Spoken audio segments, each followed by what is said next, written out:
Professor Zyx'nax peered at the holographic display, his four eyes blinking in rapid succession as he struggled to process the information before him. The Galactic University's exchange program had seemed like such a brilliant idea when it was first proposed. After all, what better way to foster interspecies understanding than by having students from across the cosmos study together? But now, as he examined the itinerary for the upcoming Earth Wildlife Experience field trip, he couldn't shake the feeling that this might be the worst decision since the Glorpians tried to make first contact by tap dancing. "Ah, Professor Zyx'nax," a cheery voice boomed from behind him, nearly causing the Zyx'nax to jump out of his exoskeleton. "I see you're reviewing our plans for tomorrow's excursion. Exciting stuff, isn't it?" Zyx'nax turned to face Professor Johnson, the human instructor who had been assigned to co-lead the xenobiology course. The Deathworlders' face was split into what Zyx'nax had learned was called a grin, though it still looked unnervingly like a threat display. "Ah, yes," Professor Johnson, Zyx'nax replied, trying to keep the warble of anxiety out of his voice. "I was just familiarizing myself with the details. Are you quite certain this is safe?" Johnson laughed, a sound that never failed to startle the alien students. "Safe? Of course it's safe. We're just taking them to a petting zoo, for crying out loud. What could possibly go wrong?" Zyx'nax felt his primary stomach churn. In his experience, those words were usually followed by something going very, very wrong.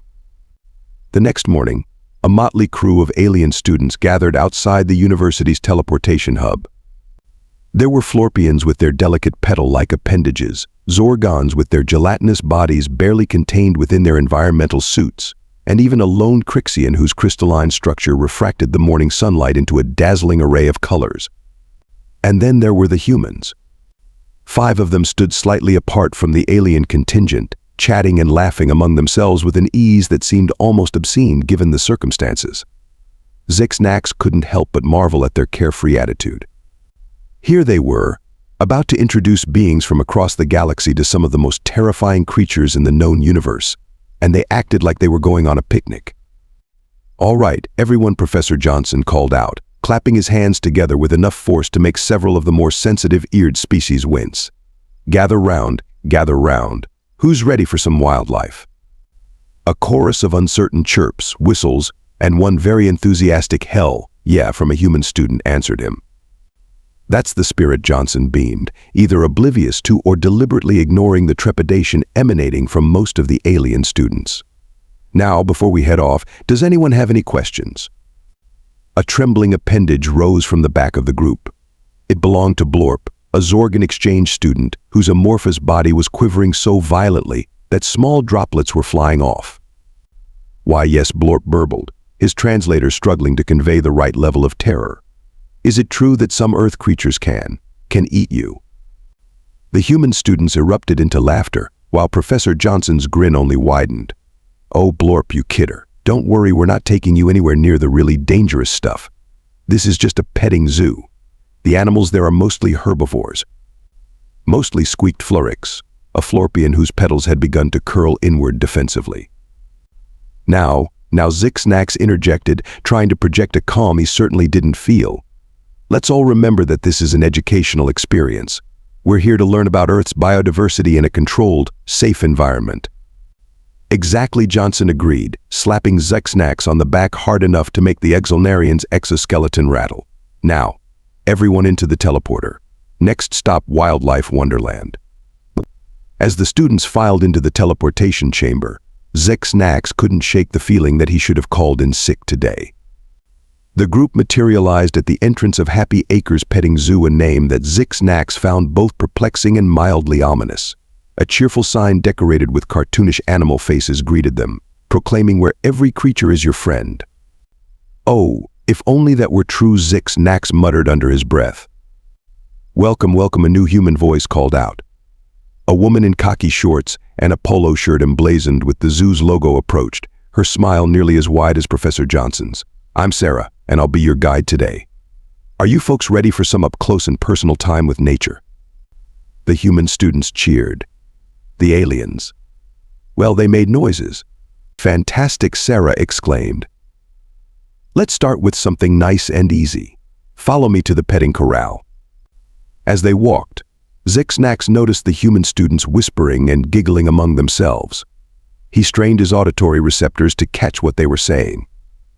"Dude, did you see the look on Blorp's face when Johnson mentioned herbivores?" "I know, right? 10 credits says he tries to teleport home before we reach the goat pen." "You're on." "I say he makes it to the chickens at least." Zyx'nax felt his anxiety ratchet up another notch. What in the name of the cosmic void were goats and chickens, and why did the humans find them so amusing? The group rounded a corner, and suddenly they were face to face with their first Earth animals. A chorus of baas filled the air as a herd of small, woolly quadrupeds pressed against the fence, their rectangular pupils fixed on the newcomers. "These are sheep," Sarah announced proudly. "They're very gentle, and they love to be petted. Who wants to go first?" There was a moment of hesitation, and then one of the human students, a young woman named Emily, stepped forward. She reached out and stroked the woolly head of the nearest sheep, which responded by pushing its head further into her hand. "See," Emily said, turning to the alien students with a smile.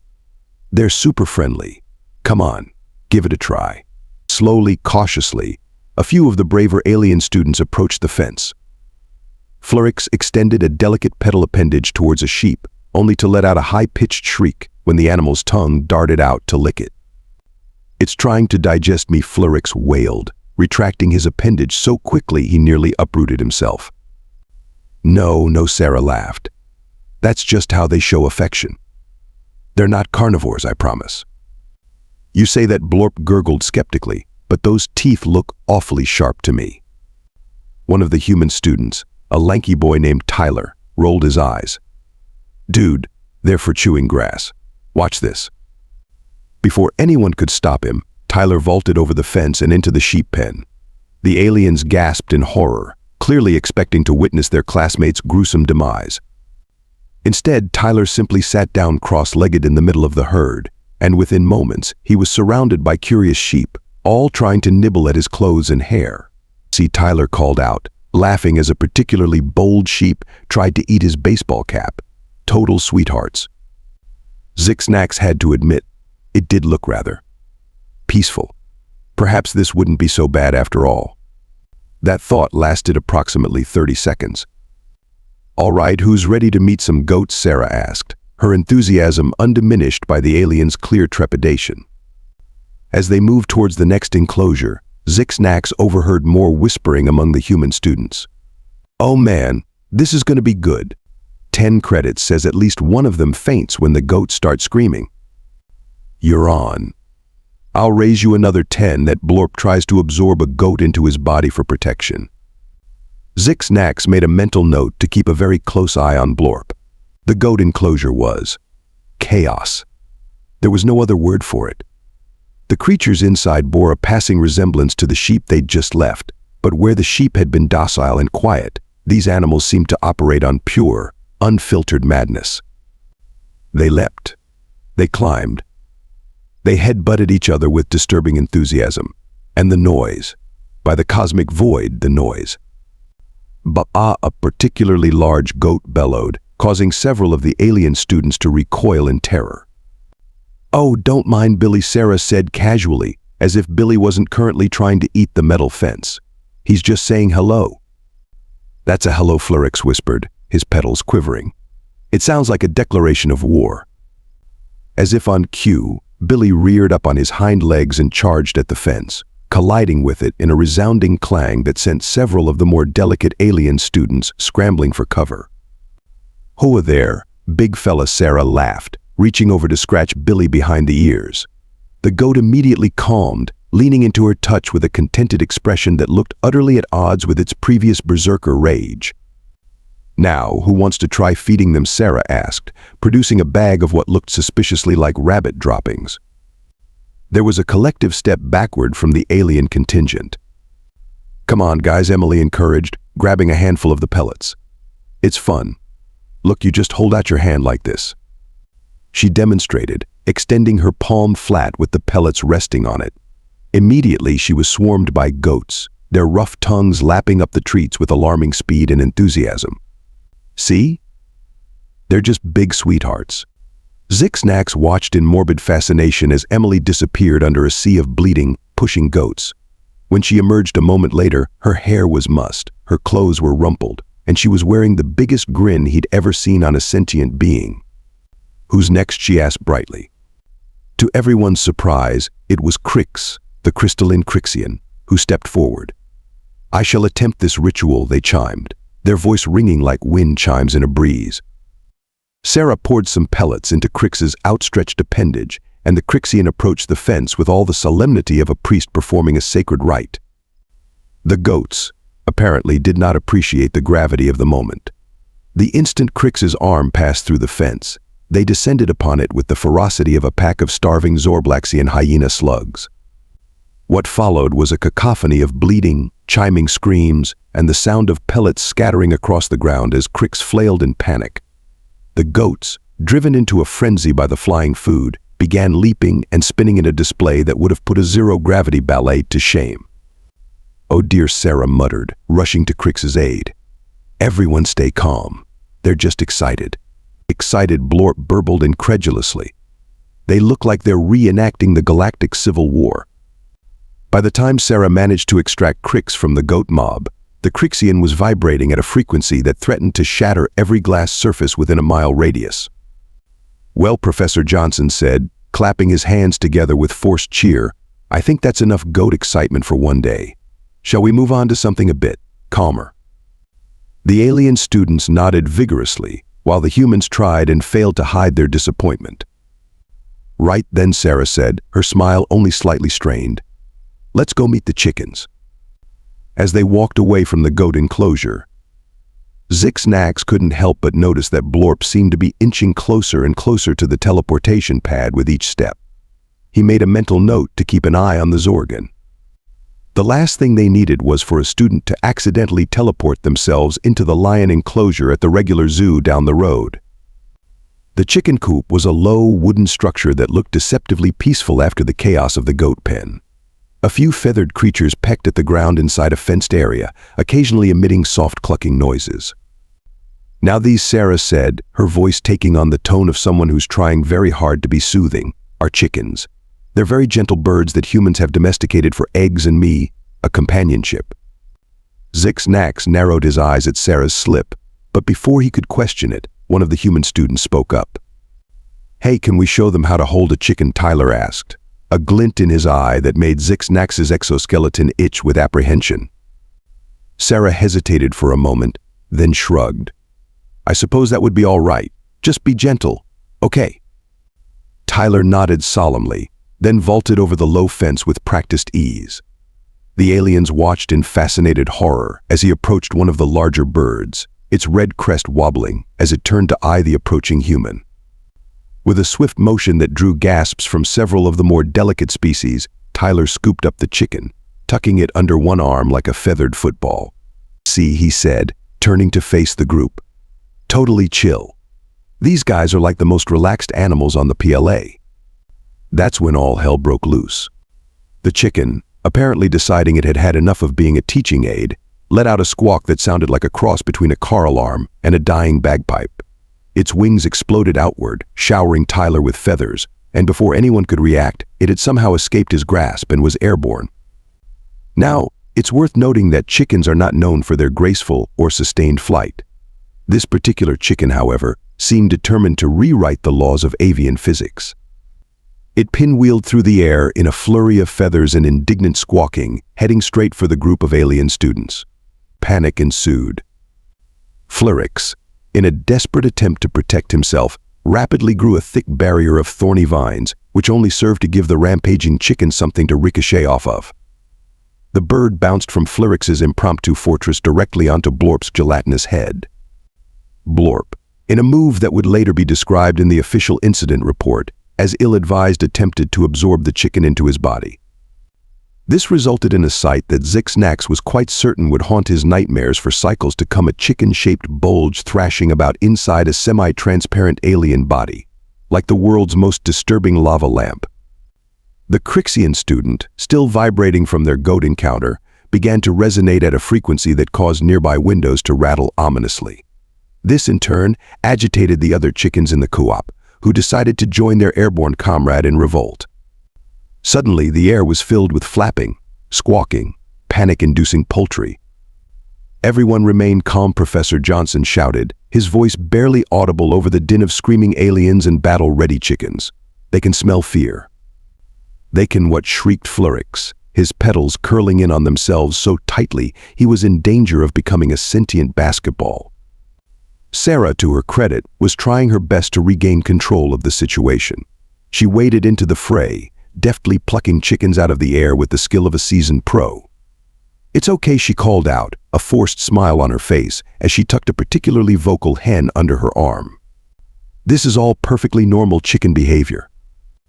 If this was normal, Zyx'nax thought hysterically, then humans were even more ins. If this was normal, Zyx'nax thought hysterically, then humans were even more insane than he'd originally believed.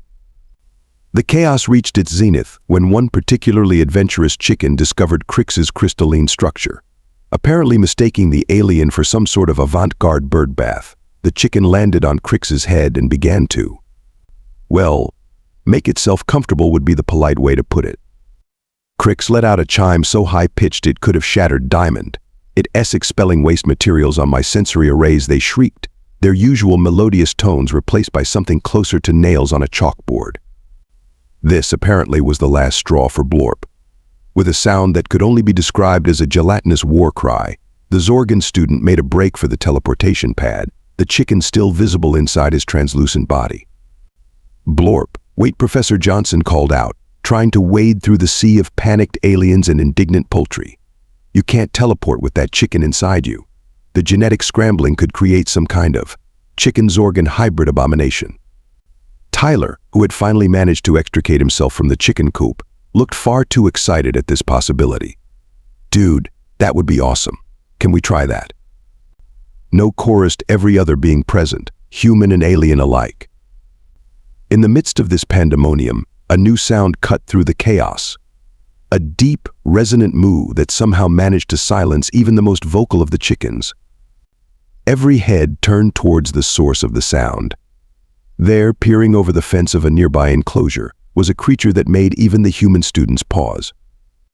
It was massive, easily dwarfing any of the aliens present. Its body was a patchwork of black and white, and atop its head sat two wickedly sharp horns. It regarded the chaotic scene before it with what could only be described as bovine disdain. "Ah," Sarah said, her voice tinged with both relief and trepidation, "I see you've noticed Bessie, our resident cow." That Flurix whispered, his petals quivering, is not a cow. That is clearly some form of battle mount. Are we about to be charged by cavalry?" The human students burst into laughter, which did nothing to ease the aliens' concerns. No, Emily assured them, wiping tears of mirth from her eyes. "Bessie's a total sweetheart. Here, watch this." Before anyone could stop her, Emily had vaulted over the fence and was approaching the massive bovine. The aliens watched in horror, clearly expecting to witness the girl's untimely demise. Instead, Emily reached up and began scratching Bessie behind the ears. The cow's eyes rolled back in apparent bliss, and it let out another deep moo that sounded suspiciously like contentment. "See," Emily called out. "She's just a big ol' softy. Who wants to try milking her?" There was a moment of stunned silence, broken only by the muffled squawking of the chicken still trapped inside Blorp. "Milk." Her Crix chimed hesitantly, still trying to clean the chicken excrement from their sensory arrays. "You mean, extract fluids from its body? Voluntarily?" "Well, yeah," Tyler chimed in. "Where do you guys think milk comes from?" The look of dawning horror on the aliens' faces suggested that they had never before considered the origin of the white liquid humans seemed so fond of consuming. "You mean," Zyx'nax said slowly, his voice filled with dawning comprehension and not a small amount of disgust, "that when we visited the human cafeteria and were offered milk, we were drinking cow excretions." The human students looked at each other, then back at the aliens. Yes," Emily offered, her hand still absently patting Bessie's enormous flank. There was a moment of profound silence, broken only by the occasional muffled cluck from Blorp's midsection. Then, as if a switch had been flipped, chaos erupted once more. alien students began frantically trying to purge their digestive systems, each according to their species' unique biology. Flurix was projectile vomiting a stream of sweet-smelling nectar, while Crix was vibrating at a frequency that was causing small objects around them to levitate. "Oh, come on," Professor Johnson shouted over the din. "It's not that bad. Humans have been drinking milk for thousands of years." "And you re-proud of this?" Zyx'nax shrieked, his exoskeleton rattling with equal parts disgust and disbelief. Meanwhile, Blorp had finally made it to the teleportation pad, Chicken still in tow. "I've had enough," the Zorgan burbled. "I'm going back to the safety of the xenobiology lab." Blorp, no Professor Johnson, lunged for the gelatinous student, but it was too late. With a flash of light, Blorp and his unwilling avian passenger vanished. For a moment, everyone stood in stunned silence, staring at the now empty teleportation pad. So Tyler said slowly, a grin spreading across his face, "What are the odds that Chicken's going to end up fused with Blorp or something?" Tyler, Sarah admonished, though she couldn't quite keep the note of curiosity out of her voice. "I think," Professor Zyx'nax said wearily, all four of his eyes blinking in rapid succession, "that this would be an excellent time to end our field trip." As if on cue, a distant explosion rocked the ground, followed by the unmistakable sound of a chicken's triumphant crow. "Correction," Zyx'nax amended, his voice tinged with resignation. "This would be an excellent time to call the Galactic Emergency Response Team." Hours later, after the Galactic Emergency Response Team had managed to contain what was now being referred to as the Chicken Zorgan incident, the bedraggled group of students and teachers gathered back at the university's xenobiology lab. Blorp, miraculously, was mostly unharmed, though he now sported a few feathers that seemed to have become permanently embedded in his gelatinous form. The chicken, looking rather smug for a bird that had just been through an interspecies teleportation accident, was safely contained in a force field bubble, pecking contentedly at some lab-grown feed. Professor Johnson cleared his throat, looking around at the shell-shocked faces of the alien students. "Well," he said with forced cheer, "I think we can all agree that was a learning experience." The glares he received in response could have melted Durasteel. Perhaps Professor Zyx'nax interjected diplomatically, "We should take a moment to reflect on what we've learned today." "I've learned," Flurix said, his petals still slightly curled from stress, "that Earth is a death trap and everything on it is trying to kill us." "Now, that's not entirely accurate," Emily protested. "The sheep were nice." The sheep Crix chimed in, their crystalline structure still vibrating slightly, were clearly lulling us into a false sense of security before the real horrors began. Tyler snorted. "Come on, guys. It wasn't that bad. Nobody died, right?" "The bar for a successful educational excursion should be slightly higher than nobody died, Mr. Henderson," Professor Zyx'nax said dryly. "Look on the bright side," Sarah offered, having joined them for the debriefing. "You've all had a truly authentic Earth wildlife experience. Not many aliens can say they've been up close and personal with goats, chickens, and cows all in one day. Not many aliens would want to," muttered one of the Zorgon students, who was still trying to get hay out of their environmental suit. Professor Johnson clapped his hands together, drawing everyone's attention. "All right, I think we've all had enough excitement for one day. Why don't we call it here, and tomorrow we can discuss the scientific implications of what we've observed." As the alien students filed out, still muttering among themselves about the horrors they'd witnessed, Professors Johnson and Zyx'nax stayed behind. "Well," Johnson said, running a hand through his hair, "that could have gone better." Zyx'nax fixed him with all four eyes. Could it? Could it really?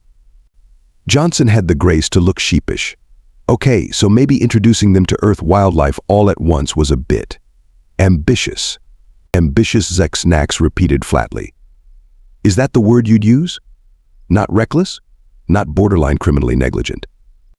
"Hey now," Johnson protested. "It's not like I could have predicted the chicken teleportation incident." Zyx'nax's exoskeleton rattled in what might have been a sigh. "No, I suppose not. Though perhaps in the future, we should consider a more gradual introduction to Earth's fauna. Maybe start with something less interactive. Plankton, perhaps, or deep-sea creatures that are safely contained behind thick glass." Johnson nodded thoughtfully. "You might be onto something there. Though I have to say, despite the chaos, I think the students learned a lot today." Oh, Zyx'nax's tone was skeptical. "And what, pray tell, did they learn?" "Well," Johnson said, a grin spreading across his face, "they learned that Earth creatures are unpredictable, that humans are crazy enough to domesticate them anyway, and that no matter how bad things seem, you can always count on a cow to bring a little perspective." Zyx'nax stared at him for a long moment. Then, to his own surprise, he found himself making a sound that could almost be described as laughter. "You know," he said, shaking his head in bemusement, "I'm beginning to understand why your species has survived on a death world for so long. You're all absolutely insane." Johnson's grin widened. "Why, Professor Zyx'nax, I do believe that's the nicest thing you've ever said to me." As they left the lab, the chicken in its force field bubble clucked softly, as if agreeing with the absurdity of it all. And somewhere in the depths of space, the great cosmic entity responsible for the universe's sense of humor sat back and chuckled. One galactic standard year later. The annual Intergalactic Educational Conference was in full swing, with beings from across the cosmos gathered to share their experiences and innovations in Xen education. In a small auditorium tucked away from the main halls, a curious crowd had gathered to hear a presentation titled "Surviving Earth, a Deathworlders Guide to Not Dying on Your Educational Exchange." To everyone's surprise, the presenters were none other than Flyrix, Creeks, and a slightly feathered blorp.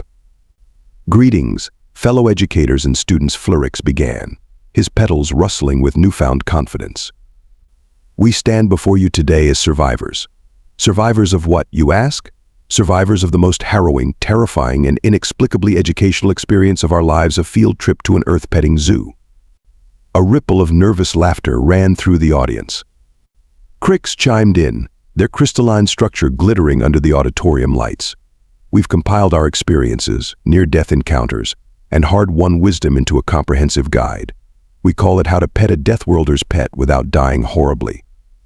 Blorp burbled enthusiastically, the feathers embedded in his gelatinous form quivering. "Chapter 1, sheep, they're fluffier than they look. And that's a trap." For the next hour, the trio regaled their audience with tales of their misadventures. They spoke of the deceptive docility of sheep, the chaotic energy of goats, and the unexpected flight capabilities of chickens. They shared tips on how to avoid being mobbed by over-eager farm animals and the importance of always watching where you step. To everyone's surprise, their presentation was met with thunderous applause. Well, thunderous by the standards of a conference where some attendees communicated solely through bioluminescence. As the applause died down, a familiar voice called out from the back of the auditorium. "Great job, guys. Didn't I tell you Earth animals were awesome?" The crowd parted to reveal Tyler, grinning from ear to ear.